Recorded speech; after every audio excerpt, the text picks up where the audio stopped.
ఒకవేళ దేవుడే నన్ను పరీక్షించడానికి నా కుమార్తె వచ్చిందేమో అని తన హృదయంలో అనుకుని ఏదైతే మొక్కుకున్నాడో ఆ మొక్కుబడి ప్రకారంగా తన కుమార్తెతో చెప్పడం ప్రారంభించాడు. హల్లెలూయా. చూడండి ఎంత చక్కని కుమార్తె ఆ స్త్రీ. స్త్రీలలో కూడా చాలా మంది కొనియాడబడిన వారు ఉన్నారు. స్త్రీలలో కూడా చాలా మంది దేవుని కోసం తమ జీవితాలను సమర్పించుకున్న వారు ఉన్నారు. స్త్రీలలో చాలామంది తమ యొక్క కష్టార్జితం అంతటిని కూడా ప్రభు పరిచర్యకు ఉపయోగించిన వారు ఉన్నారు. అలాంటి వారిలో తన తండ్రి మొక్కుకున్న మొక్కుబడిని చెల్లించడానికి ఆ కుమార్తె తన ప్రాణాలను సహితం ఇవ్వడానికి లెక్క చేయలేదు. తండ్రి, మీరు ఏదైతే ఆ యెహోవా దేవునికి మొక్కుకున్నారో, ఆ గొప్ప దేవునికి మొక్కుకున్నారో, ఆయన కంటే నేనేమి ఎక్కువదాన్ని కాదు, ఆయన కంటే నేను గొప్పదాన్ని కాదు. తండ్రి గారు, మీరు ఏమీ బాధపడకండి, చక్కగా మీ యొక్క మొక్కుబడిని చెల్లించండి అన్నప్పుడు ఆ తండ్రి గారు మరలా ధైర్యం తెచ్చుకొని ఆ కుమార్తె చెప్పిన మాటలను బట్టి ఆ తండ్రి గారు ఎంతో సంతోషించి ఆ మొక్కుబడిని చెల్లించినట్లుగా మనము న్యాయాధిపతులు 11:39 చూస్తూ ఉన్నాం. హల్లెలూయా. మనమైతే ఏమనుకుంటామండి, మొక్కుకుంటే మొక్కుకున్నాను కానీ తండ్రి ఈ స్థానంలో ఏ గొర్రె పిల్లనో మేక పిల్లనో కోడి పిల్లనో ఇచ్చేస్తాను నాయన, నన్ను క్షమించేయండి, నా మాటను నేను వెనక్కి తీసుకుంటున్నాను అని మనం అనుకుంటాం. సహజంగా మానవులం కాబట్టి. కానీ ఇక్కడ దేవునికి మాట ఇచ్చినప్పుడు యెఫ్తా ఎంత భయపడ్డాడో చూడండి. తన సొంత కూతురునే బలివ్వడానికి కూడా వెనుకాడలేదు. ఇచ్చిన మాటను మనము నిలబెట్టుకోవలసిన వారమై ఉన్నాం. అలాగే పరిశుద్ధ గ్రంథంలో మరొక స్త్రీని మనం చూసినట్లయితే హన్నాను జ్ఞాపకము చేసుకుందాం. హన్నాను చూసినట్లయితే దేవుని మందిరమునకు ఎన్నో సంవత్సరాల నుండి వస్తూ పోతూ ఉన్నది, కానీ ఏ రోజు ప్రభు పాదాలు పట్టుకుని దుఃఖించి వేదనపడి ప్రార్థన చేయలేదు. ఒకరోజు అనుకుందంట, ప్రభువా ఎన్నాలని నేను ఈ విధంగా ఉంటాను, ఒక్కసారి నాపై దయచూపు తండ్రి అని చెప్పి ఆ ప్రభు పాదాలు పట్టుకుని ఆయన బలిపీఠం పట్టుకుని ప్రార్థన చేస్తూ దుఃఖపడుతూ ఉండి, ఒక్క కుమారుని ఇవ్వు తండ్రి చాలు నాకు, ఆ ఒక్క కుమారుని ఇస్తే నేను నీ సేవకు సమర్పించుకుంటాను.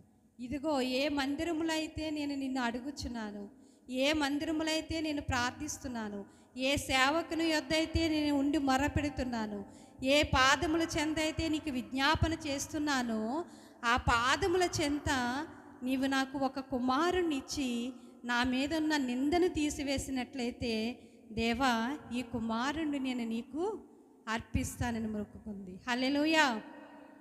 ఆమె ప్రార్థించిన రీతిగానే దేవుడు చక్కని కుమారుని ఇచ్చాడు, సమూయేల్ని. సమూయేల్ని ఇచ్చిన తర్వాత ఎంతో సంతోషపడిపోయింది హన్నా. సంతోషపడినప్పుడు ఆటోమేటిక్గా ఏమనుకుంటాం మనమైతే, లేక లేక దేవుడు కుమారుని ఇచ్చాడు, సర్లే సమర్పిస్తాననుకున్నాను కదా, కొన్నాళ్ళు నా దగ్గర ఉంచుకుని తర్వాత దేవుని మందిరానికి పెద్ద దిగిన తర్వాత ఇవ్వచ్చులే అని అనుకుంటాం. కానీ హన్నా దేవుడికి ఇచ్చిన మాటను మర్చిపోలేదండి. నేను ఒక కుమారుణ్ణి అడిగాను, అంతే కదండి, ఆ వాక్యంలో వ్రాయబడి ఉంటుంది కదా, దేవా నీవు నాకు మరలా నేను తిరిగి వచ్చే సంవత్సరమునకు ఒక కుమారుణ్ణి మీరు నాకు అనుగ్రహించిన ఎడల ఆ బిడ్డను నీకు అర్పణగా అర్పిస్తాను, నీ మందిరములో ఆ కుమారుని నేను నీ పరిచర్య కొరకై ప్రతిష్ఠిస్తానని మొక్కుకుంది. ఆ మొక్కుకున్న ప్రకారమే ఆ తల్లి తన పాలు విడిచిన తర్వాత తన కుమారుణ్ణి తీసుకొచ్చి ఏలి యొద్ద పెట్టినట్లుగా మనం చూస్తున్నాం. దేవుని మందిరంలో సమర్పించినట్లుగా చూస్తున్నాం. చూసినప్పుడు దేవుడు ఆమెను ఏమన్నా విడిచిపెట్టాడండి? ఒక కుమారుణ్ణి అడిగింది హన్నా. కానీ ఎప్పుడైతే హన్నా యొక్క తీర్మానంను చూశాడో దేవుడు, హన్నా మొక్కుబడి ఎప్పుడైతే చెల్లించిన తర్వాత మరలా హన్నాకు సంతానమునివ్వడం ప్రారంభించాడు దేవుడు. హల్లెలూయా. ఇదిగో హన్నా, నీవు నాకు కుమారుణ్ణి ఇచ్చావు కదా నా సన్నిధికి, నిన్ను ఊరికే నేను ఎందుకు వదిలేయాలి, నీకు నేను ఇంకను సంతానంనిచ్చేదనని దేవుడు అనుకుని హన్నాను ఇంకను సంతానమునిచ్చి ఆశీర్వదించాడు. హల్లెలూయా. స్త్రీలమైన మనము ఒకవేళ ఏ విషయంలో అయినా మొక్కుబడి మొక్కుకుంటున్నామేమో, ఆ మొక్కుబడులను మనం మర్చిపోయామేమో ఒకసారి జ్ఞాపకం చేసుకుందాం. మనము ఆపదలో ఉన్నప్పుడు కానీ, లేదా మన బిడ్డలు ఆపదలో ఉన్నప్పుడు కానీ, మన కుటుంబంలో ఎవరైనా ఆపదలో ఉన్నప్పుడు కానీ మొక్కుకుంటాం. యెఫ్తా మొక్కుకున్నట్లుగా మొక్కుకున్నామేమో, ఒకవేళ దేవా హన్నా మొక్కుకున్నట్లుగా మొక్కుకున్నామేమో ఒకసారి ఆలోచించుకుందాం. మనం మొక్కుబడులను మొక్కుకొని మర్చిపోయిన ఎడల చెల్లించకపోతే దాని యొక్క పరిణామము, అంటే దాని యొక్క పరిస్థితులను మనము ఖచ్చితంగా మోయాల్సి ఉంటుందండి. ఎందుకంటే మనము మనుషులకు కాదు మాట ఇచ్చింది, ఆ దేవాది దేవునికి ఇచ్చాం, యెహోవాకి ఇచ్చాం. యెహోవాకు మాట ఇచ్చి తప్పితే మనము చాలా ఇబ్బందులకు గురవుతాం. కాబట్టి మాట ఇవ్వకపోవడం మంచిది అని దేవుని వాక్యం సెలవిస్తుంది. నీవు మొక్కుకోకపోవడమే మంచిది. ఒకవేళ మొక్కుకుని ఎడల నీ మొక్కుబడులను తప్పనిసరిగా యెహోవా సన్నిధిలో చెల్లించుము అని వాక్యం వ్రాయబడి ఉన్నది. కాబట్టి ఒకవేళ ఏవైనా మొక్కుబడులు మొక్కుకొని ఉన్నామేమో, అందుకే పరిశుద్ధాత్మ దేవుడు మనతో మాట్లాడుతూ ఉన్నారు. అవి ఏ మొక్కుబడులైనా మనము దేవుని సన్నిధిలో చెల్లించవలసిన వారమై ఉన్నాం. ఈ రోజుల్లో కుమార్తెలను ఏది మొక్కుకున్నా మొక్కుబడి చెల్లించేసే అంత మంచి హృదయాలేమి ఈ భూలోకంలో ఎవరికీ లేవండి. కానీ మనం చిన్న చిన్న మొక్కుబడులు మొక్కుకుంటాం. దేవా నాకు ఇలా జరిగితే తండ్రి నాయన నీకు 1000 రూపాయలు అర్పణ చెల్లిస్తాను, లేదా 1116 ఇస్తాను, 5000 ఇస్తాను, 10,000 ఇస్తాను, ఇలా మొక్కుకుంటాం మనం. అంతకన్నా ఏమీ మొక్కుకోం. ఒకవేళ అలాంటి అర్పణలు ఏమైనా వదిలేసామేమో, లేదా దేవా ఇదిగో నీ మందిరం కట్టబడుతూ ఉంది, నీ మందిరం కోసం ఒకవేళ నా దగ్గర లేకపోయినా ఆ పేద విధవరాలు నీ సన్నిధిలో ఎలాగైతే తన జీవనం అంతా ఇచ్చిందో, 2 కాసులు ఎంతో కాదండి, ప్రభువారు అర్పణ అర్పిస్తూ ఉన్నప్పుడు ఆ దేవాలయంలో కూర్చుని ఎవరైతే ఏమర్పిస్తున్నారో చూద్దామని కూర్చున్నప్పుడు అనేక మంది జ్ఞానులున్నారు, బలవంతులున్నారు, వెండి బంగారములు కలివారున్నారు, వజ్రాలు కలిగిన వారున్నారు, ధన సంపద భూములు కలిగిన వారున్నారు. ఎంతోమంది ఐశ్వర్యవంతులు ఉన్నా వారు ఇవ్వలేని అర్పణను ఆ పేద విధవరాలు ఇచ్చింది. 2 కాసులే, కానీ ఆ 2 కాసులు కొనియాడబడ్డాయి.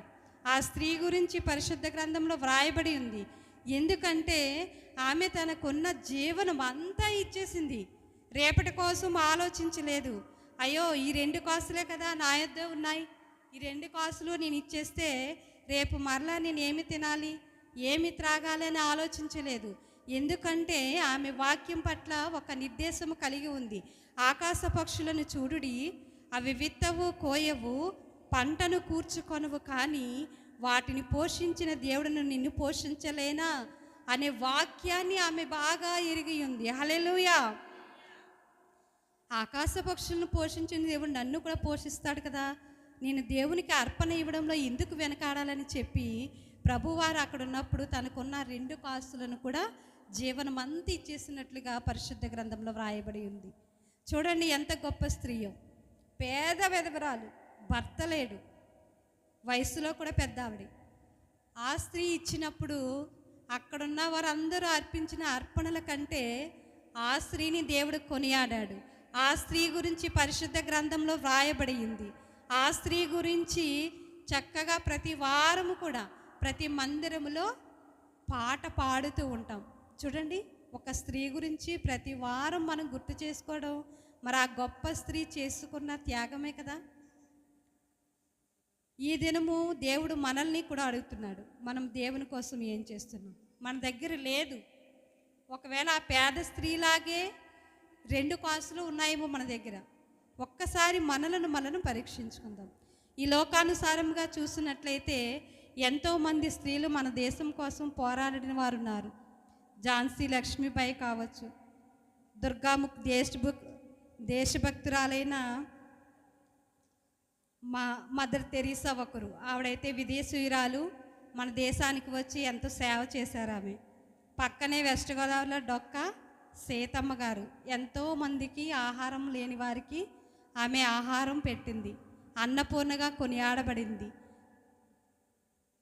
అలాగే అంతరిక్షంలోకి వెళ్ళిన కల్పనా చావ్లా కావచ్చు, లేదా సునీత విలియమ్స్ గారు కావచ్చు, ఎంతోమంది పిటి ఉషా, పరుగుల రాణి, అశ్వని నాచప్ప, వీళ్ళందరూ దేనికోసం పోరాడారండి? దేశం కోసం పోరాడాడు. కానీ పరిశుద్ధ గ్రంథంలో స్త్రీలు దేనికోసం పోరాడారు? దేవుని యొక్క పరిచర్య కోసం పోరాడాడు, దేవునికి ఇచ్చిన మాట కోసం పోరాడాడు. ఈ లోకంలో మనం ఒకవేళ మన దేశం కోసం కానీ మన కుటుంబం కోసం కానీ పోరాడినట్లయితే మనకి ఏదైనా ఒక బహుమతి ఇవ్వచ్చేమో. హల్లెలూయా. మనం ఎంత ప్రయాసపడినా ఒక గోల్డ్ మెడల్, బంగారు పథకము మనం సాధించవచ్చేమో, లేదా వెండి పథకం సాధించవచ్చేమో, లేదా కాంస్యం పథకం మనకి ఇవ్వచ్చేమో. అది ఈ లోకంలో ఉన్నంత కాలం మాత్రమే కొనియాడబడుతుంది. హల్లెలూయా. కానీ పరిశుద్ధ గ్రంథంలో వ్రాయబడిన స్త్రీల గురించి ఆ పరిశుద్ధ గ్రంథంలోనే కాదు, ఈ భూలోకంలోనే కాదు, పరలోకంలో కూడా వారు కొనియాడబడుతూ ఉంటారంట. హల్లెలూయా. మీకు తెలుసా అండి, మనం ఎవరి గురించి అయితే చెప్పుకున్నామో ఆ స్త్రీలందరినీ ఒకానొక దినమున మనము పరలోక రాజ్యంలో చూడబోతున్నాం. మన ప్రభువైన యేసుక్రీస్తు ప్రభువారు మనతో చెప్తారు, ఇదిగో ఆ పేద విధవరాలని మీకోసం నేను పరిచయం చేశాను కదా, ఇగో ఆ తల్లి ఈవిడే అని మనకు చెప్తారంట. ఒకానొక దినమందు, తీర్పు దినమందు, ఇదిగో నా కోసం బలైపోయింది కదా, తన తండ్రి మాటకు లోబడి యెఫ్తా కుమార్తె, ఇదిగో ఈ కుమార్తె, మ్రొక్కుబడి చెల్లించిన కుమార్తె. ఇదిగో హన్నా తన కుమారుణ్ణి తన పరిచర్యకు అప్పగించి దేవుని మందిరములోనే ప్రతిష్ఠించింది కదా, ఇదిగో సమూయేలు మంచి గొప్ప ప్రవక్త, అంత గొప్ప ప్రవక్తగా నేను ఏర్పాటు చేసుకున్నానని ప్రతి ఒక్కరి గురించి కూడా దేవుడు ఒకానొక దినమున మన కోసం వాళ్ళ కోసం పరిచయం చేయబోతున్నాడు. ఈ దినము నేను ఒక విషయాన్ని గుర్తు చేయాలని ఆశపడుతున్నాను. తమిళనాడుకు సీఎంగా ఉన్న జయలలిత గారు, ఆవిడ జీవితకాలంలో ఎంతో కష్టపడింది. ఆవిడ మాటే వేదం, ఆవిడ వాక్యే శాసనం కింద ప్రయాణం చేసింది. ఎంతో లెక్కలేని డబ్బు సంపాదించింది, బంగారం సంపాదించింది, బంగారపు బాత్రూమ్లు, కంచాలు, మంచినీళ్ళు తాగే గ్లాసు, చెంబు అన్నీ బంగారం. 2500, 3000 రకాలైన లక్షలు విలువ చేసే పట్టు చీరలు, ఎన్నో రకాలైన ఏ మోడల్ మన దేశంలో దిగితే ఆ మోడల్ బంగారు నగలు, వెండి నగలు, వెండి గిన్నెలు అవన్నీ చేయించి, వజ్రాలు చేయించి పెట్టుకుంది. తమిళనాడునంతా కూడా ఏకఛత్రాధిపత్యం కలిగి పరిపాలించింది. ఎవరిని మాట్లాడనిచ్చేది కాదు. అంత గొప్ప జ్ఞానం గల స్త్రీ, అంత గొప్పగా కష్టపడిన స్త్రీ, అంత చక్కగా పరిపాలన చేసిన స్త్రీ, ఎంతోమంది చేత మా కన్న తల్లి అని పిలిపించుకున్న స్త్రీ, ఎంతోమందికి సహాయం చేసిన స్త్రీ. కానీ చివరికి తన స్నేహితురాలి చేతిలోనే ఆమె తెలియకుండానే మరణానికి గురైంది. హల్లెలూయా. ఏ చిలికెత్తైతే ఒకే కంచంలో తినేవారో, ఒకే మంచంపై పండుకునేవారో, ఒకే చోటికి వారిద్దరూ వెళ్ళేవారో, ఆ చిలికెత్తే ఆమెని తెలియకుండా పాయిజన్తో హతమార్చేసింది. ఎందుకని ఆమెకు ఆ చెడు బుద్ధి పుట్టింది? జయలలిత తర్వాత నేనే సీఎంగా ఉండాలి, ఈ సంపాదన అంతటి మీద నేను అధికారము కలిగి ఉండాలి. అధికార దాహము చేత స్వార్థమని ఏలుబడితో తన ప్రాణ స్నేహితురాలిని చంపడానికి కూడా వెనుకాడలేదు. హల్లెలూయా. కానీ మన దేవుడు అటువంటి వాడు కాదు. ఆమె ఏం మోసుకుపోయిందండి? ఏమైనా ఎత్తుకుపోయిందా? ఆ చివరి గడియలలో తలుచుకుంటే చాలా బాధ అనిపించింది. ఆ మీడియా వార్తలు చూస్తూ ఉన్నప్పుడు అన్ని వేలు కోట్లుండి, బంగారాలుండి, ఇన్నుండి అందుకునే చక్కని పాట ఉంది కదా, మెడలు మిద్దులు మేలగు సరుకులు, మెడలు మిద్దులు మేలగు సరుకులు, పాడై కనబడునే నిజముగా, పాడై కనబడునే. పరదేశులము ప్రియులారా, మన పరదేశులము ప్రియులారా, మన పురమిది కాదెప్పుడు, నిజముగా పురమిది కాదెప్పుడు. ఏ క్షణాన్ని ఏమి జరుగుతుందో తెలియని పరిస్థితుల్లో మనం ఉన్నాం. ఆవిడ ఎప్పుడూ అనుకోలేదు నేను సడన్గా ఇలా బలహీనపడిపోయి చనిపోతాను. నేను ఎంతో కష్టపడి పోరాటం చేసి అని ఒక స్త్రీ అంత గొప్పగా ఎదగాలంటే ఎంతగా నలిగిపోయి ఉంటుంది, ఎంతగా ఆలోచించుంటుంది, ఎన్ని రాత్రులు నిద్ర లేని రాత్రులు గడిపి ఉంటుంది, ఎన్ని రోజులు అన్నం లేని రోజులు గడిపి ఉంటుంది. అంత అలాగ ఎదిగినా సరే తనతో ఏమీ కూడా తీసుకుని పోలేదు, ఏమీ కూడా తనతో రాబట్టుకోలేదు. మరొక స్త్రీని చూస్తున్నాం పరిశుద్ధ గ్రంథంలోనే. నేను రిఫరెన్స్లు చూడడానికైతే సమయం ఇవ్వడం లేదు, కానీ ఎస్తేరు గురించి మనం చూసుకున్నట్లయితే ఆమె పేద స్థితి నుంచే వచ్చింది. దేవుని భయము భక్తి కలిగి చిన్ననాటి నుండి కూడా దేవుని సన్నిధిలో పెరుగుతూ వచ్చింది. కానీ దేవుడు ఒక రోజు అనుకున్నాడు, ఈమెకు నేను అధికారం ఇచ్చి చూస్తే అసలు ఏం చేస్తుందో అని దేవుడు ఒకానొక దినమున ఎస్తేరును జ్ఞాపకము చేసుకుని రాజుకు భార్యగా ఉండడానికి ఎన్నుకున్నాడు. దానికి కూడా కారణం ఉంది. ఇజ్రాయేలుల ప్రజలను రక్షించడానికి ఈ కుమార్తె అయితే సరిపోతుంది. ఎందుకంటే చిన్ననాటి నుండి కూడా ప్రార్థనా పరురాలు, ఉపవాసం ఉండి ప్రార్థన చేయడం తెలుసు, తనకి కష్టం అంటే ఏటో తెలుసు, ఆకలి అంటే ఏంటో తెలుసు, ఆకలి విలువ తెలుసు. కాబట్టి ఇటువంటి కుమార్తెను నేను రాణిగా చేస్తే నా ప్రజల కోసం నిలబడుతూ ఉందని ఆ దేవాది దేవుడు అనుకుని ఆ పేద స్త్రీ రాణి కావడానికి దేవుడు కృప చూపాడు. హల్లెలూయా. ఎంతోమంది దేశాధినేతల మహారాణులు, మహారాజుల కుమార్తెలు వరుసలో నిలబడ్డారు. ఎస్తేరు కంటే ఎంతో అందంగా ఉన్నారు. ఎస్తేరు కంటే ఎన్నో వజ్రాలను ధరించారు. ఎస్తేరు కంటే ఎన్నో బంగారు వస్త్రాలను ధరించారు. ఎంతో విలువైన వస్త్రాలను ధరించారు. కానీ దేవుడు ఆ రాజు యొక్క మనోనేత్రాలను తెరిచి ఎస్తేరు వైపు తన హృదయాన్ని ఆకర్షింపచేశాడు. హల్లెలూయా. మనము ఎట్టి పరిస్థితుల్లో ఉన్నా కూడా, ఒకవేళ ఎస్తేరు వలె పేద స్థితిలో ఉన్నా కూడా దేవుని యందు భయము భక్తి కలిగి ఉంటే మనలను కూడా దేవుడు హెచ్చించడానికి సిద్ధముగా ఉన్నాడు. హల్లెలూయా. దేవుడు సిద్ధముగా ఉన్నాడు. కానీ మనము దేవుని సన్నిధిలో మొరపెడుతున్నామా? ఒక ఎస్తేరు వలె ఉపవాసం ఉండి ప్రార్థిస్తున్నామా? లేదా మన దీన పరిస్థితిని గురించి దేవునికి మొరపెడుతున్నామా? లేదా ఆ పరిస్థితిని బట్టి మనం కృంగిపోవచ్చున్నామా?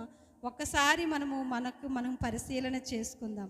ఎలా పరిశీలన చేసుకోవాలంటే, ఎస్తేరు ఏ విషయంలో కూడా బాధపడలేదు. కానీ తను ఒకటే అనుకుంది, నేను జీవము గల దేవునిని కలిగి ఉన్నాను, ఆ దేవుని కుమార్తెనై ఉన్నాను. కాబట్టి నేను ఎందుకు భయపడాలి, నేను ఎందుకు సిగ్గుపడాలి? నా దేవుడు నన్ను ఖచ్చితంగా ఏదో రోజు నా వైపు చూస్తూ ఉంటాడని దేవుని వైపు విశ్వాసము కలిగి నిలబడింది. హల్లెలూయా. అట్టి రీతిగానే ఆ కుమార్తెను దేవుడు చక్కగా రాణిగా చేశారు.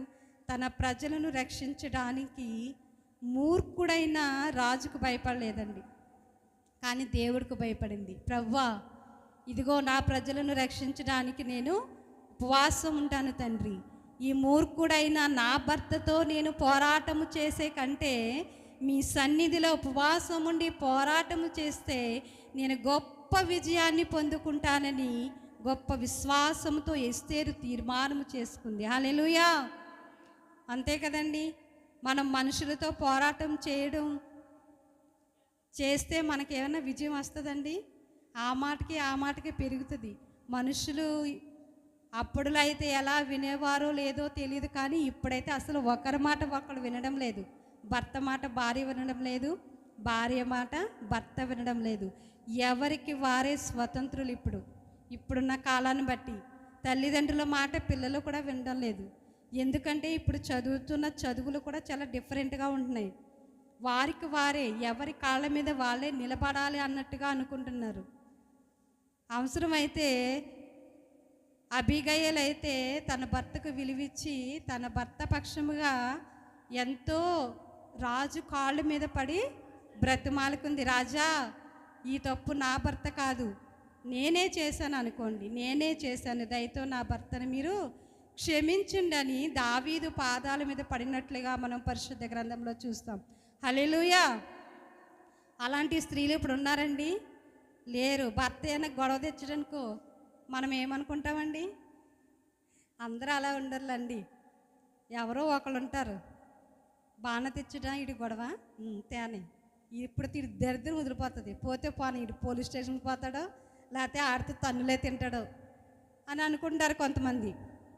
కానీ దేవుని వాక్కు సెలవిస్తుంది, మూర్ఖులైన వారిని సహితం మన దేవుడు మార్చగలిగినవాడు. అబీగేయుల వరే మనం పోరాటం చేయాలి. ఒకవేళ మన భర్త వల్ల మనం ఏమన్నా విసుగుదల చెందుతుంటే అబీగేయులు దేవుని యొద్ద ఎలాగైతే కనిపెట్టుకుని పోరాటం చేస్తూ దావీదు కాళ్ళ మీద పడి, రాజా ఈ తప్పు నా భర్త చేయలేదు, నేనే చేశానని ఒప్పుకుందో, అట్టి మనసును మనము కలిగి ఉంటే మనము కొనియాడబడే స్త్రీల జాబితాలో ఉంటాం. మన యొక్క పేర్లు పరిశుద్ధ గ్రంథంలో వ్రాయబడుతూ ఉంటాయి. మరొక విషయాన్ని నేను గుర్తు చేయాలని ఉదయకాల సమయంలో మీకు తెలియచేస్తున్నాను. చూడండి, అంటే స్త్రీల గురించే కాదు, ఒక విషయాన్ని చెప్పాలని ప్రభు నన్ను ప్రేరేపిస్తూ ఉన్నారు. పరిశుద్ధ గ్రంథంలో ఎంతోమంది మహారాజులు ఉన్నారు, ప్రవక్తలు ఉన్నారు, జ్ఞానులు ఉన్నారు, ధనవంతులు ఉన్నారు. ఒకరోజు దావీదు గారు మంచం మీద పడుకుని తన ఇల్లంతా చూసుకుని ఆలోచించుకున్నప్పుడు, దేవదారు మ్రాణులతో కట్టుకున్న ఈ గృహంలో నేను నివాసం చేస్తున్నాను, నన్ను ఇంతగా కాపాడాడే, ఈ ప్రజల నుండి రక్షించాడు, రాజు నుండి రక్షించాడు, గొర్రెలను కాసుకుంటున్న అడవిలో ఉన్న నన్ను తీసుకొచ్చి సమూయేలు చేత అభిషేకించి గొప్ప రాజుగా చేశాడు, ఎన్నుకొన్నాడు, నేను ఏ పాటి వాడిని నాయనా అని ఒకరోజు ఆలోచించుకుంటూ, ఇంత గొప్ప మందిరంలో, రాజభవనంలో నేను నివాసం చేస్తున్నాను, దేవుని కోసం నేను ఏం చేశాను అని ఒక ఆలోచన వచ్చింది దావీదు గారికి.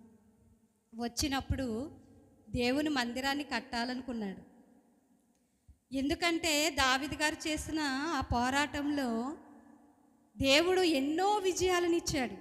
ప్రజలందరూ విడిచిపెట్టిన, తన మామ తరిమి వేస్తున్న ఆ కొండల్లో గుహల్లో పడి తిరుగుతూ కొట్టుకుంటూ దేవునికి ప్రార్థిస్తూ, దేవా నేను ఈ పరిస్థితిలో ఉన్నాను, నేను ఒంటరి వాడను, వేల మంది నన్ను తరుముతూ ఉన్నారు నాయన, ఈ పరిస్థితుల నుండి నన్ను లేవనెత్తు, విడిపించు అని ప్రార్థన చేసినప్పుడు దేవుడు దావీదు పక్షముగా ఉండి వ్యాజ్యమాడాడు, దావీదును రక్షించాడు, మరలా తన సింహాసనాన్ని తనకిచ్చాడు, తన రాజ్యాన్ని తనకిచ్చాడు.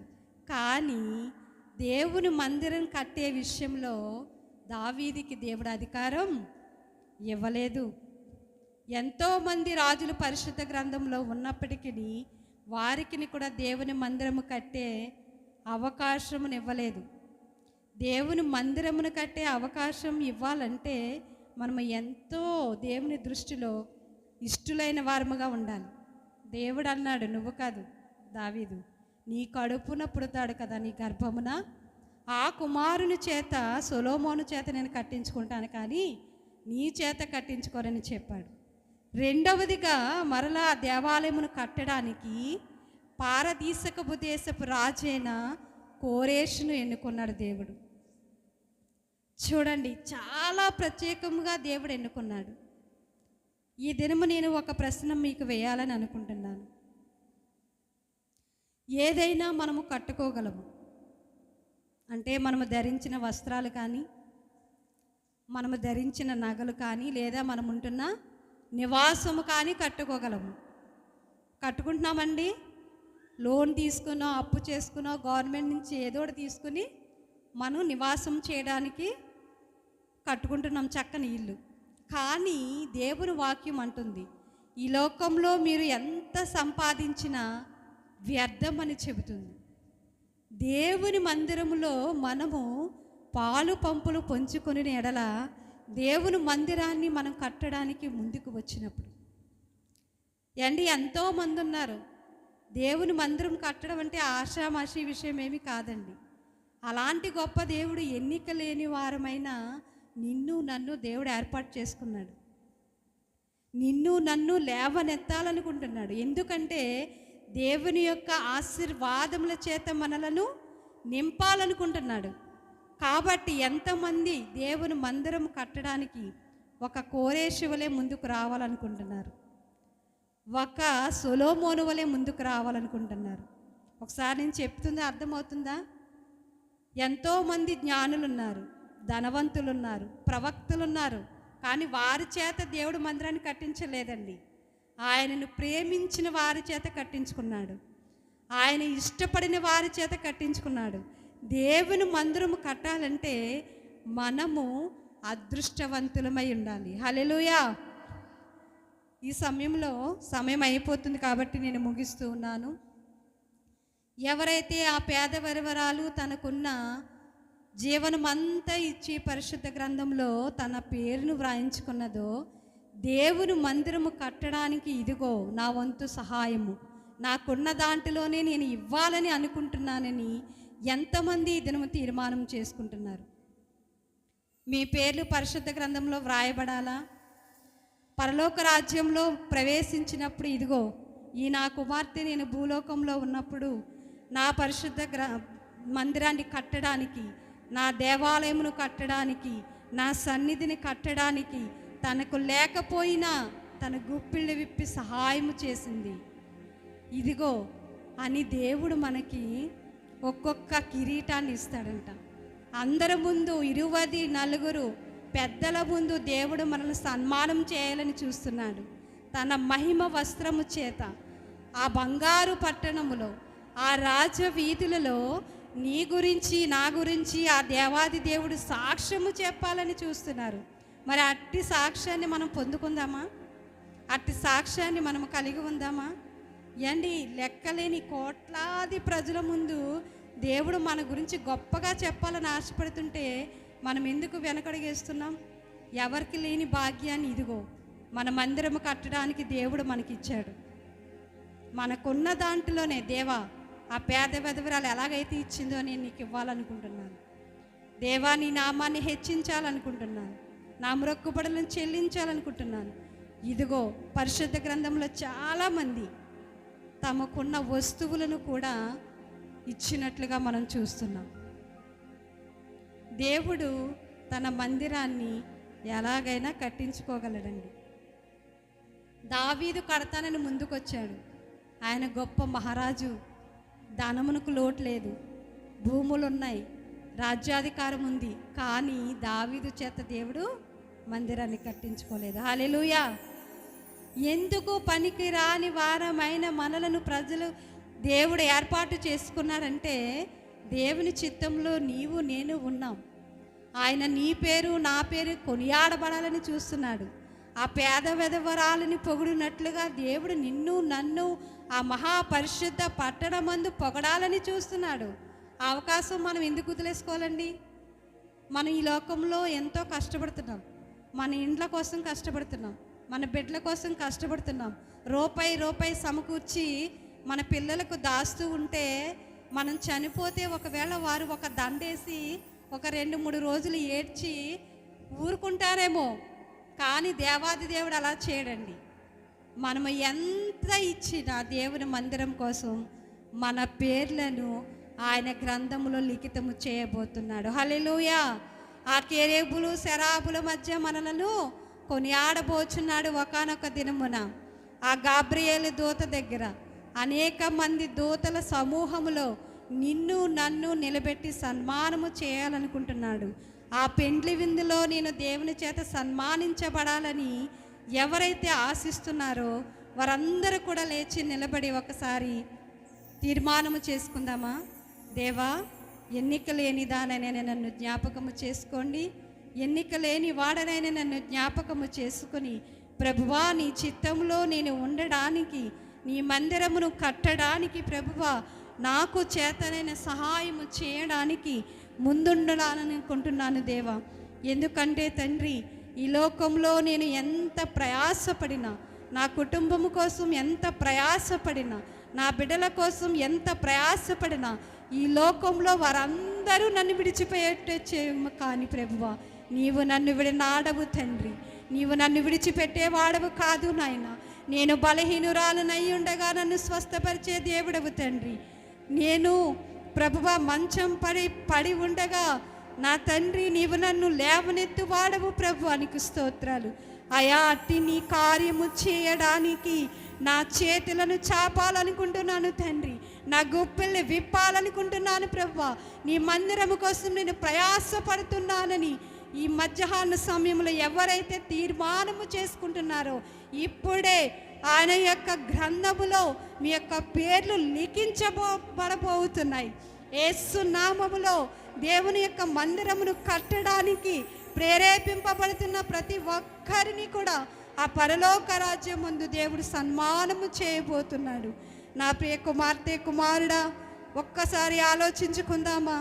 ప్రభువా ఎవ్వరికి లేని గొప్ప భాగ్యాన్ని నాకు ఇచ్చారు తండ్రి. ఇదిగో నేను నీ కోసం ఒక కోరేషు వలె నిలబడతాను నాయన. నీ కోసం ఒక పేద వెధవరాలు ఇచ్చిన అర్పణ కోసం నిలబడతాను తండ్రి అని ఎవరైతే ఈ దినము తీర్మానము చేసుకుంటారో వారందరి కోరికలను ఆ దేవాది దేవుడు నెరవేర్చబోతూ ఉన్నాడు. ఆ దేవాది దేవుడు మనలను చూస్తూ ఉన్నాడు.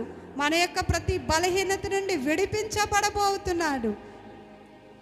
దేవానికి వందనాలు చెల్లిస్తున్నాం. నా తండ్రి, నీ మందిరం కోసం ఎవరైతే ప్రభువా తీర్మానము చేసుకుని ముందుకు వస్తూ ఉన్నారో తండ్రి, ఆ బిడ్డలందరినీ మీరు దర్శించండి. ఆ బిడ్డల యొక్క చేతులను మీరు బలపరచండి. నీ మందిరమును ప్రభువా నీ ఆత్మలను రక్షించడానికి వారి చేతులను బలపరిచి ప్రభువా వారి కుటుంబాలను మీరు ఆశీర్వదిస్తున్నందుకు వందనములు చెల్లిస్తూ ఈ కొంచెం సమయమును నాకు ఇచ్చి నీ సన్నిధిలో వాడబడడానికి మీరు ఇచ్చిన తరుణమును బట్టి వందనములు చెల్లిస్తూ విత్తబడిన వాక్యము ప్రతి వారి హృదయములలో ఫలింపచేయమని కోరుతూ మీకే మహిమ చెల్లిస్తూ యేసు నామమున అడిగి వేడుకొనుచున్నాము మా ప్రియ పరలోకపు తండ్రి, ఆమేన్. మంచిది, కూర్చోండి. ఒక 5 నిమిషాలు. సమాజంలో స్త్రీ పాత్ర చాలా విలువైనది. మీ అందరి వన్స్ అగైన్ మీ అందరికీ హ్యాపీ ఉమెన్స్ డే.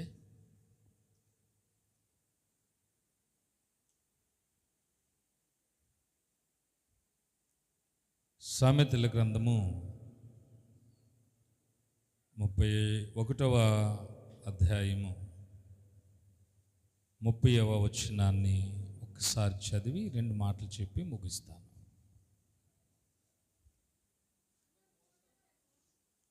అందము మోసకరము, సౌందర్యము వ్యర్థము, యెహోవా యందు భయభక్తులు కలిగిన స్త్రీ కొనియాడబడును. చాలండి, ఈ మాట నాతో చెప్పండి. యెహోవా యందు భయభక్తులు కలిగిన స్త్రీ కొనియాడబడును. హల్లెలూయా. ఈ సామెతల గ్రంథం జ్ఞాని అయిన సొలొమోను గారు రాశారు. అయితే ఈ 31వ అధ్యాయం వచ్చేసరికి సొలొమోను గారు తల్లి రాసింది.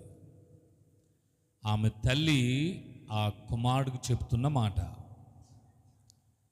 సొలొమోను, గుణవతైన భార్య దొరుకుట అరుదు, అట్టిది ముత్యము కంటే అమూల్యమైనది అని కుమారుడికి బోధించుకుంటూ ఎవరి గురించి చెప్తుందంటే స్త్రీ గురించి చెబుతుంది. ప్రియులరా, ఎక్కడ స్త్రీ గౌరవించబడుతుందో అక్కడ సమాజం బాగుంటుంది. చెప్పండి అన్నమాట. స్త్రీలే చెప్తున్నారు, మా పురుషులు చెప్పట్లేదు. గట్టిగా చెప్పండి అయ్యా. ఎక్కడ స్త్రీలు గౌరవించబడతారో, నేను అంటే కదా, అది తెలిసిన మాటే కదా. రెడీ, 1 2 3 అందరూ ఒకసారి చెప్దాం.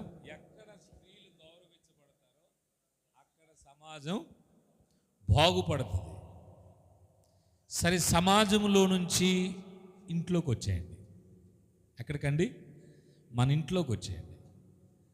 ఏ ఇంటిలో స్త్రీ గౌరవించబడుతుందో ఆ ఇల్లు ఏం చేయబడుతుంది? బాగుపడుతుంది. చెప్పండి నన్ను అందరూ, బాగుపడుతుంది. స్త్రీకి ఇచ్చిన పాత్ర చాలా విలువైనటువంటిది. మన క్యారెక్టర్ ఒకటే ఉంటుంది పురుషుడికి, అంతగా పెద్ద కొన్ని పురుషుడికి కొన్ని తక్కువ ఉంటాయి, స్త్రీకి చాలా విలువలు ఉంటాయి. తల్లి ఇలా ఒక్క చోట నుండి ఆ ఏరియాలు మారుతూ మారుతూ మారుతూ సమాజంలో గౌరవంగా బ్రతుకుతుంది స్త్రీ.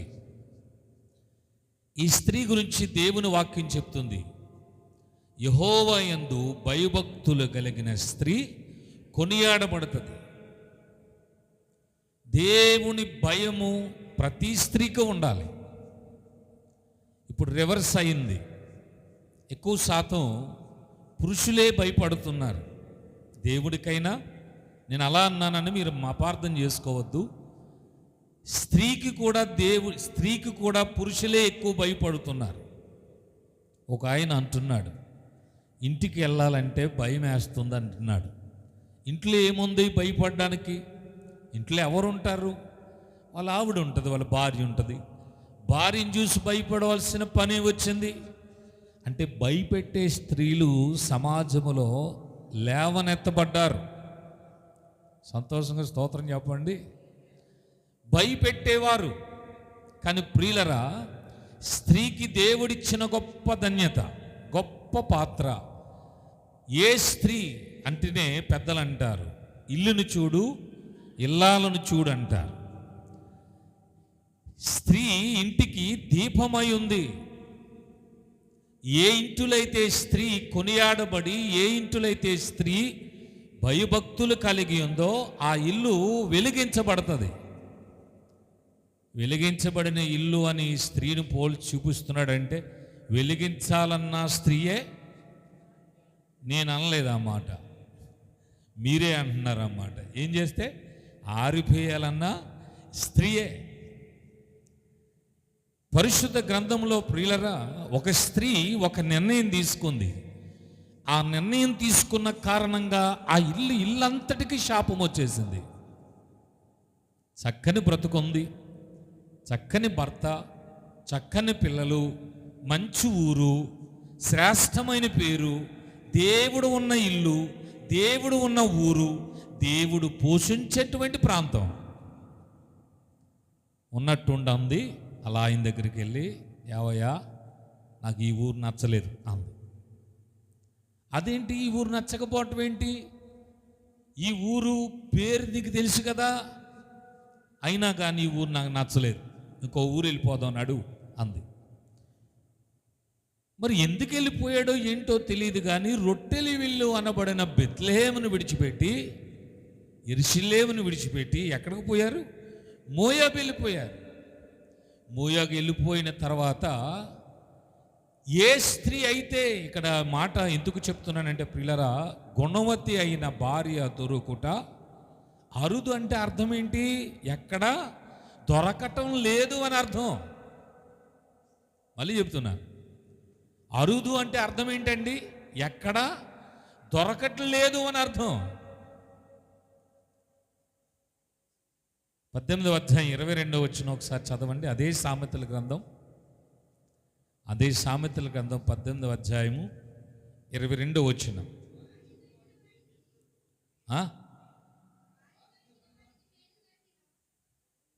నాకు కొంతమంది తేడాగా చదువుతున్నారు. మేలు దొరికేను. ఏం దొరకాలండి? చెప్పండి ఏం దొరకాలి? మేలు. మేలైన భార్య, స్త్రీ ఎవరికి దక్కుతుందో నిజంగా ఆ కుటుంబము చాలా సంతోషంగా ఉంటుందండి. స్తోత్రం చెప్పండి. నిజంగా స్త్రీలకి చేతులు ఎత్తి నమస్కరించాలి. ఎందుకంటే మీ ఓపిక, మీ సహనం, మీ ఓర్పు, మీకున్నటువంటి దీనత్వం, మీకున్న తగ్గించుకునే గుణం నిజంగా సమాజంలో ఎవ్వరికి ఉండదు. స్త్రీ కొన్ని చోట్ల చాలా దీనత్వంతో ఉంటుంది. ఆ స్త్రీ ఏ ఇంటిలో అయితే ఉంటుందో ఆ ఇల్లు నిత్యము వెలిగించబడి ఉంటుంది. స్తోత్రం కలుగునగాక. హల్లెలూయా. సమాజంలో పురుషులైనా తొందరపడతారు కానీ స్త్రీలు అంత తొందరగా ఆతృత పడరు, ఆవేశపడరు. పురుషుని కంట్రోల్ చేసేది ఎవరు? అన్నిటికీ కాదండి, మంచి వాటికి కంట్రోల్ చేసే స్త్రీలై ఉండాలి. స్తోత్ర. చెడ్డవాటికి కంట్రోల్ చేసే స్త్రీలై ఉండాలి. పట్టుకెళ్ళి అలా రోడ్డు మీద పడేయకూడదు. ఎవరిని? ఇంటిని. ఎవరిని పడేయకూడదండి? ఇంటిని పడేయకూడదు. నీ ఇల్లది, నీ కుటుంబం అది, నీ పిల్లల వాళ్ళు, నీ యజమానుడు, నీ ఇంటి పేరోళ్ళు, నీ కుటుంబము కనుక నీ కుటుంబాన్ని కాపాడుకునే బాధ్యత దేవుడు నీకు ఇచ్చాడు. నాకు ఇచ్చాడు అన్నవారి చేతులేదు. స్తోత్రం చెప్పండి. హల్లెలూయా, హల్లెలూయా. అదే సామెతల గ్రంథం 31వ అధ్యాయంలో చాలా విలువైన మాటలు అక్కడ రాయబడి ఉంటాయి. ఏమని చూడండి. 27వ వచనం చదవండి. ఆమె తన ఇంటి వారి నడతలను బాగుగా కనిపెట్టును, పని చేయకుండా ఆమె భోజనము చేయదు. ఆమె కుమారులు లేచి ఆమెను ఏమంటారట? ధన్యురాలు అని అంటారట. నిన్న ఒక వీడియో చూసా. తిట్టిందే తిట్టినట్టు తిట్టేస్తుంది అలా అబ్బాయిని. తిడుతుంటాడు. భరించాడు. ఈ రోజుల్లో పిల్లలు రివర్స్ అయిపోతున్నారు. Be careful. భరించి మామూలు కూర్చున్నాడు. టీవీ చూడొద్దని చెప్పింది వాళ్ళ అమ్మ, ఫోన్ చూడొద్దని చెప్పింది, టీవీ చూడొద్దని చెప్పింది. ఇంకా అదే నస కింద అయిపోయింది. ఈయన చూడొద్దని ఆవిడ చూస్తుంది. వీడికి ఎక్కలేని కోపం వచ్చేసింది. బేట తెచ్చి తల మీద బాధేశాడు. ఎవరిని? వాళ్ళ అమ్మను కొట్టేసాడు. మరి బతుకుందో లేదో తెలియదు కానీ ఇంటిలో ఉన్న స్త్రీని అన్ని కోణాల్లో పరీక్షిస్తారు పిల్లలు. స్త్రీ యొక్క నడతను బట్టే భర్త యొక్క నడవడిక కూడా డిపెండ్ అయి ఉంది. హల్లెలూయా. ఇంట్లోకి వచ్చిన తర్వాత కెసకెసలాడుతూ ముఖం వికారంగా పెట్టేసుకుని ఇంకా ఆయన ఎక్కడ ఎన్ని పోట్లు పట్టు బయట తిట్లు తినాలి. మళ్ళీ ఇంటికి వచ్చిన తర్వాత కూడా బయట తిడతాయి. బయట మా ఆయన ఎవరు తిడతారు అనుకుంటున్నారు మీరు? ఎంతమంది తిడతారో, ఎంతమంది అవమానపరుస్తారో. ఇన్ని కోణాల్లో ఆయన పొంది అక్కడ బాధపడేదంతా ఎవరి కోసం? మా అమ్మలు చెప్పాలి. ఎవరి కోసం అండి? ఇంట్లో ఒక మేనేజర్ ఉంది. ఆ మేనేజర్ ఎవరు కాదు, మీరే. స్తోత్రం చెప్పండి. నాకే అని వదిలేస్తారు కొంతమంది. అలా వదలకూడదు. దేవుడు నీకు అప్పగించాడు ఒక బాధ్యత. నీ ఇంటిని మేనేజ్ చేయవలసిన బాధ్యత నీదే. హల్లెలూయా. మీరు అలా చేస్తున్నారు నేను అన్న కానీ నీ ఇంటి యొక్క ఆర్థిక వ్యవస్థ అంతా కూడా నీ కంట్రోల్లో ఉండాలి. ఎవరు కంట్రోల్లో ఉండాలండి? స్త్రీ కంట్రోల్లో ఉండాలి. పురుషులు మీరేం బాధపడకండి. ఒకవేళ మీ ఇళ్ళల్లో స్త్రీకి మీరు బాధ్యత అప్పగించకపోతే మీ ఆర్థిక వ్యవస్థ అంతగా బాగోదు, వర్దెల్లదు. హలో, నీ ఇంటి పరిస్థితి ఏంటో, నీ ఆర్థిక వ్యవస్థ ఏంటో, నీకున్న ఒత్తిడులేంటో, నీకున్నటువంటి పరిస్థితి ఎంతవరకునో అర్థమవ్వాలి అని అంటే ఆ బాధ్యత ఎవరికి అప్పగించాలి? స్త్రీకి అప్పగించాలి. కొంతమంది ఉంటారండి, వాళ్ళే షాపింగ్ చేస్తారు, వాళ్ళే కిచెన్ సంబంధించిన అన్ని చూస్తారు. కేవలం ఈవిడ పని ఏంటంటే వండి టేబుల్ మీద పెట్టడమే. ఆ ఇంట్లో డబ్బులు ఉండవు. ఏముండవండి? ఆ ఇంట్లో ధనం ఉండదు. ఒకవేళ నువ్వు దాసే ప్రయత్నం భర్త ఒకవేళ చేసినా ఎవరు పట్టుపోతారో కూడా తెలియదు. ఇక మీరు అర్థం చేసుకోండి అంతే. లేదు నేను దాస్తాను, నీకు సంబంధం లేదని ఒకవేళ పురుషుడు తీవ్ర ప్రయత్నం చేసినా అది అంతకంతకి ఆ ఇల్లు అలా కిందకే వెళ్ళిపోద్ది కానీ హెచ్చులోనికి రాదు. అదే స్త్రీకి చేతికి అప్పగించు. నా తండ్రి, నా తండ్రి, నా తండ్రి, నా భర్త సంపాదన చాలా తక్కువగా ఉంది ప్రభువా, నా ఇంటికి సరిపోవట్లేదు నాయన. తండ్రి, నా భర్తను ఆశీర్వదించు, నా భర్త సంపదను పెంచు ప్రభువా అని కనిపెట్టి నీ గురించి ఆలోచించి చక్కగా వాటంతటిని కూడా శుభ్రం చేస్తుంది, సరిదిద్దుతుంది. స్తోత్రం చెప్పండి. హల్లెలూయా. స్త్రీ 5 కేజీలు ఉల్లిపాయలు తెస్తే 5 కేజీలు ఉల్లిపాయలు నెల చేస్తుంది. అవసరమైతే 5 కేజీలు ఉల్లిపాయలు 2-3 రోజులు కూడా ఉండేస్తుంది. ఎందుకైపోనే నువ్వు అరిచినా కానీ సమాధానం తింటలేదా అంటది, అంతే. ఆ పూర్తి బాధ్యతలు ఎవరికి చేయాలి? ఎవరికి ఇవ్వాలండి? స్త్రీ బాధ్యత అది. నువ్వు తేవడమే. ఇంకా ఇంటినంతటిని పోషించే బాధ్యత ఎవరిది? ఆమెది. అందుకనే వాక్యం ఉంది, పని చేయకుండా ఆమె భోజనం చేయదు. వారందరినీ వాక్యంలో చాలా మంది కుమార్తెలు పతివ్రత ధర్మమును అనుసరించి ఉన్నారు, కానీ వారందరినీ నీవు మించిన దానువని ఆమె పెనిమిటి ఆమెను, చప్పట్లు కొట్టిన అందరూ ఏం చేయాలట? ఆమె పెనిమిటి ఆమెను ఏం చేస్తాడు? పొగుడుతాడు. చెప్పండి మాట. ఏం చేస్తాడు? మా ఆయన నన్ను పొగుడుతుంటారు అన్నవారు స్తోత్రం చెప్పండి. Very good. మా ఆయన నన్ను ఎప్పుడు పొగడ్డండి, ఏదో ఒకను తింటానే ఉంటాడు అన్నవారు స్తోత్రం చెప్పండి. గాడ్ బ్లెస్ యూ అమ్మ. దేవుడు మిమ్మల్ని దీవించునుగాక. ఆమె కొంతమందికి ప్రేమ వ్యక్తపరచడం రాదు, తిట్టడం కూడా ప్రేమే. మీకు ఒకటి చెప్పమంటారా? రోజు తిట్టుకునే వాళ్ళు చాలా ప్రేమగా ఉంటారు. బయటి సమాజానికి తిట్టుకునే వాళ్ళ కనపడతారు, రహస్యంగా వారు ఉన్నంత ప్రేమగా ఇంకెవరో ఉండలేరు. స్తోత్రం చెప్పండి. ఇలాగని మంచి భలే చెప్పారండి. తిట్టడం ఇంకా ఎక్కువ చేయకండి, తిట్టకూడదు. ఒక స్త్రీ మన ఇంటిని హెచ్చించడానికి మన ఇంటికి వచ్చింది. ఒక స్త్రీ మన కుటుంబాన్ని ఎక్స్టెండ్ చేయడానికి మన ఇంటికి వచ్చింది. ఒక స్త్రీ మన కుటుంబానికి గౌరవం తేవడానికి వచ్చింది. అక్కడెక్కడో పుట్టింది, మన ఇంటికి వచ్చింది. మన ఇంటికి వచ్చిన నాటి నుండి ఒక్కరోజు కూడా వారి అమ్మ గురించి ఆలోచించదు, వారి నాన్న గురించి ఆలోచించదు, వారి తండ్రి గురించి, వారి పిల్లలు లేదంటే వారి తోబుట్ల గురించి ఆలోచించదు. ఇంటికి వచ్చిన మొదటి రోజు నుండి ఎవరి గురించి ఆలోచిస్తుందంటే తన భర్తను రాజుగా చూడాలనే నిత్యము ప్రయాసపడుతూ ఉంటుంది. స్తోత్రం చెప్పండి. హల్లెలూయా. అలాంటి స్త్రీని గౌరవించాలి. ఏం చేయాలండి? గౌరవించాలి, ప్రేమించాలి. ఒకవేళ నీ భార్య నిన్ను లోబడట్లేదా, అయినా పర్వాలే, నువ్వు ప్రేమిస్తూనే ఉండాలి. ప్రేమించమని ఎవరు చెప్పారు? ఏమండి? పాస్టర్ గారు చెప్పారా? తల్లిదండ్రులు చెప్పారా? దేవుడు చెప్తున్నాడు. నిన్ను బాధ పెట్టినా కానీ నువ్వు ప్రేమిస్తూనే ఉండాలి. ఎంతగా దేంతో పోల్చాడంటే ఇది సంఘము క్రీస్తును ప్రేమించినట్లుగా, అంటే క్రీస్తు సంఘాన్ని ప్రేమించినట్లుగా. ఎలా ప్రేమించాడు యేసు ప్రభు వారంటే, సంఘం అంతా ప్రభు వారిని బాధ పెట్టినా కానీ యేసు ప్రభు వారు ఏం చేశారంటే ప్రేమిస్తూనే ఉన్నాడు. స్త్రీని గౌరవించండి, స్త్రీని అగౌరవపరచొద్దు, స్త్రీని కొనియాడండి, స్త్రీని మెచ్చుకోండి. హల్లెలూయా, హల్లెలూయా. స్త్రీని మెచ్చుకోండి, గౌరవించండి.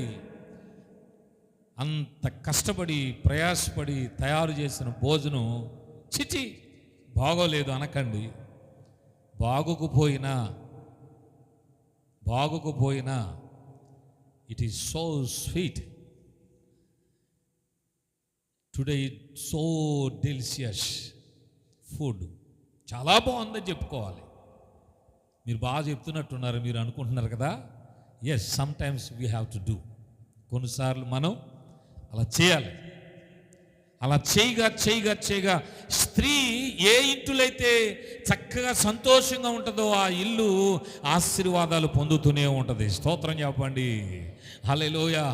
మనల్ని నమ్ముకొని వచ్చినటువంటి స్త్రీ, అది కోడలు అవ్వచ్చు, భార్య అవ్వచ్చు, మనవరాలు అవ్వచ్చు, కూతురు అవ్వచ్చు, ఎవరైనా కానీ మనము గౌరవించాలి. అగౌరవించడానికి వీల్లేదు.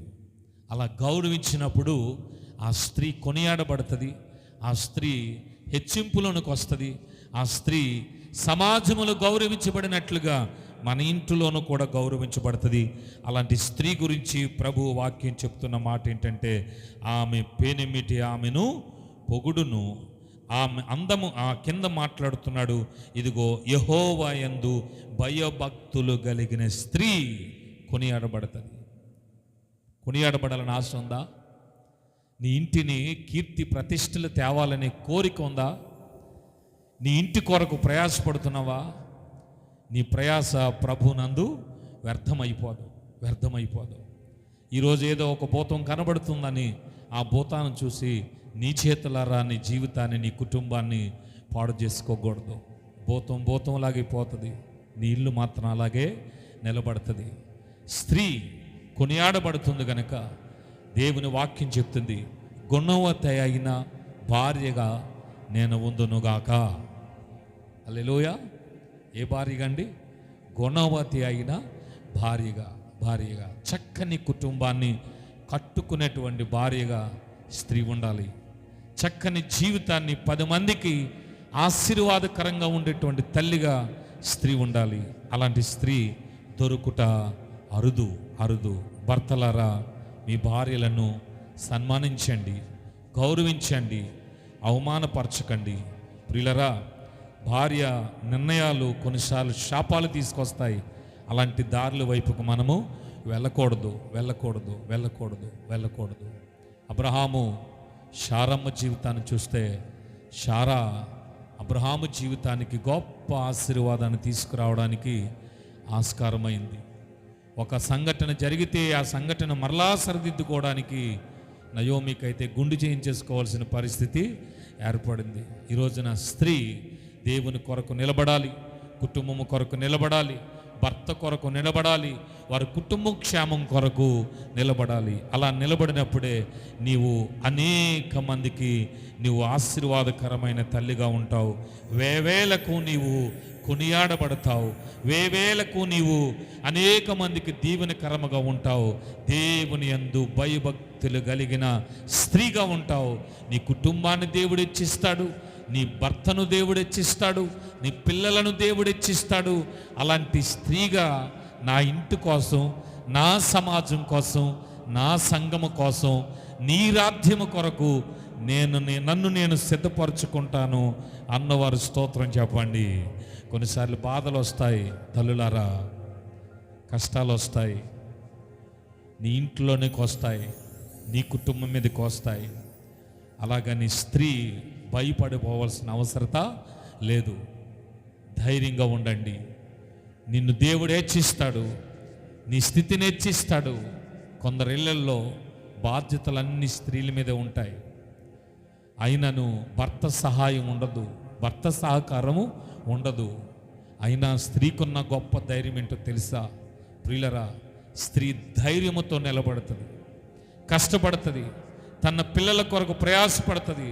తన పిల్లలను ఎలాగైనా వృద్ధిలోనికి రావాలని ఆ స్త్రీ పడుతున్న ప్రయాస దేవుడు చూడట్లేదు అని అనుకోకండి. దేవుడు చూస్తాడు, ఆ బిడ్డలను హెచ్చిస్తాడు. ఒంటరి మహిళగా ఎవరైతే ఉన్నారో వారితో ప్రభు చెప్తున్నాడు, నేను నీకు తోడై ఉన్నాను అంటున్నాడు. ఎవ్వరు విడిచిపెట్టినా నేను మాత్రం నిన్ను విడిచిపెట్టనంటున్నాడు. స్త్రీలకి దేవుడు ఇంత భాగ్యము, ఇంత ధన్యత ప్రభు ఇచ్చాడు కదా. అలాంటి స్త్రీలైన మీరు బలహీనులైపోవద్దు, అలాంటి స్త్రీలైన మీరు కృంగిపోవద్దు, అలాంటి స్త్రీలైన మీరు ధైర్యం తెచ్చుకుని మీ కుటుంబాన్ని మీరే కట్టండి, మీ పిల్లల జీవితాలను మీరే సరిదిద్దండి. మీరు ధైర్యంగా ఉంటేనే నీ ఇల్లు వెలిగించబడుతుంది. స్తోత్రం చెప్పండి. హల్లెలూయా, హల్లెలూయా. ఇంటి నిండా పురుషులుండి ఇంటిలో స్త్రీలు లేకపోతే ఆ ఇంటికి అందమేమీ ఉండదు. స్త్రీ ఉన్న చోట గౌరవం ఉంటుంది, హెచ్చింపు ఉంటుంది, సంతోషం ఉంటుంది.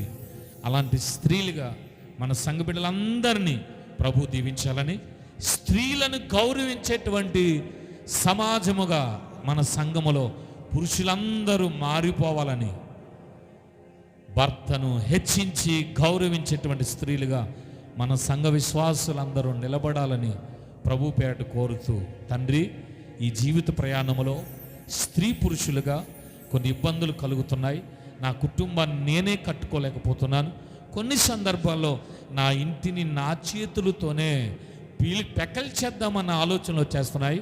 వద్దు ప్రభువా, నా ఇంటి కోసం నేను నిలబడతాను, నా కుటుంబం కోసం నేను నిలబడతాను, నా పిల్లల కోసం నేను నిలబడతాను, నీకు మహిమ తెచ్చేటువంటి స్త్రీగా నేనుంటాను ప్రభువా అన్నవారు లేచి నిలబడండి.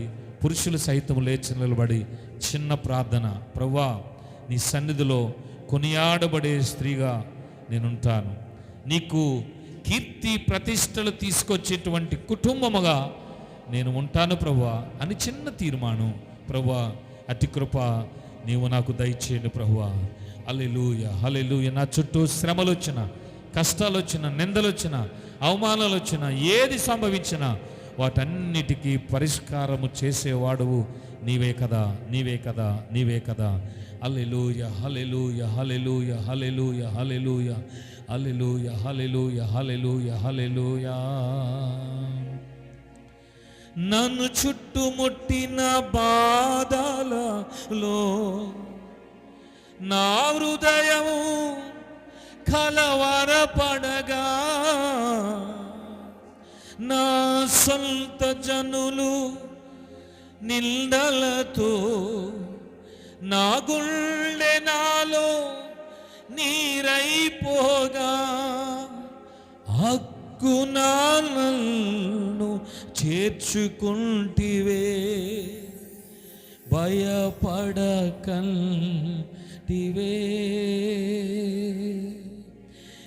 మిక్కుట ప్రేమను చూపితివే, నన్ను ఓదార్చితివే,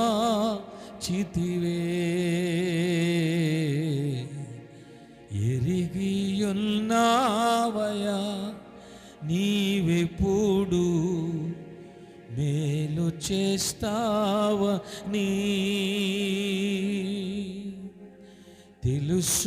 తెలుసుకున్నానయా నీవెప్పుడు మేలు చేస్తావని,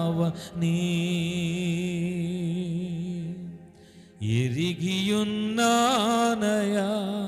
నీకేది అసాధ్యము కాదని, తెలుసుకున్నానయా నీవెప్పుడు మేలు చేస్తావని, మార్పులేని దేవుడనీవని మాట ఇచ్చి నెరవేర్చుతావు. చేతులెత్తి, మార్పులేని దేవుడనీవని మాట ఇచ్చి నెరవేర్చుతావని, మారని వాగ్దానములు మా కొరకే దాచి ఉంచినావని, మారని వాగ్దానములు మా కొరకే దాచి ఉంచినావని, ఎరిగియున్నానయా నీకేది అసాధ్యము కాదని, తెలుసుకున్నానయా నీవెప్పుడు మేలు చేస్తావని,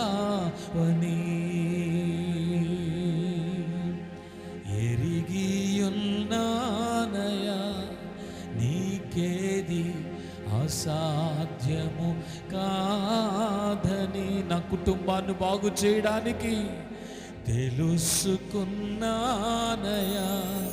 నీవెప్పుడు మేలు చేస్తావని.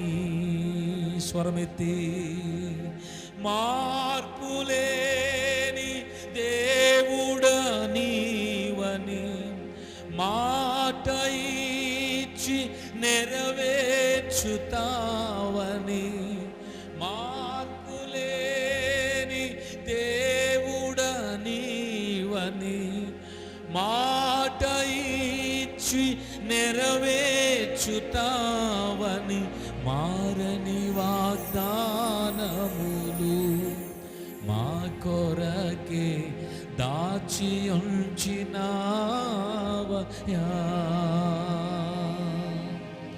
మారని వాగ్దానములు మా కొరకే దాచి ఉంచినావని. పరమ తండ్రి, మా కుటుంబాలు సంతోషంగా ఉండాలంటే మా ఇంటిలో ఉన్న స్త్రీ కొనియాడబడాలి, మా ఇంటిలో ఉన్న స్త్రీ గౌరవించబడాలి. ఆ స్త్రీని గౌరవముతో సన్మానముతో సంతోషముగా ఉంచేటువంటి కృప మాకందరికీ దయచేయండి. స్త్రీ పాత్ర నీ లోకానికి రావడానికి ఎంతో ప్రాముఖ్యత ఉంది. స్వార్థ ప్రకటించిన వారు స్త్రీలే. నీ కొరకు నీ సన్నిధిలో కన్నీరు కార్చిన వారు స్త్రీలే.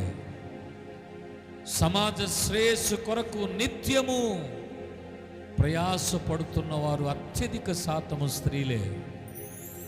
అలాంటి స్త్రీ పట్ల గౌరవముతో మలుచుకునే ఆ అభిషేకము మేమందరము పొందుకుందుముగాక.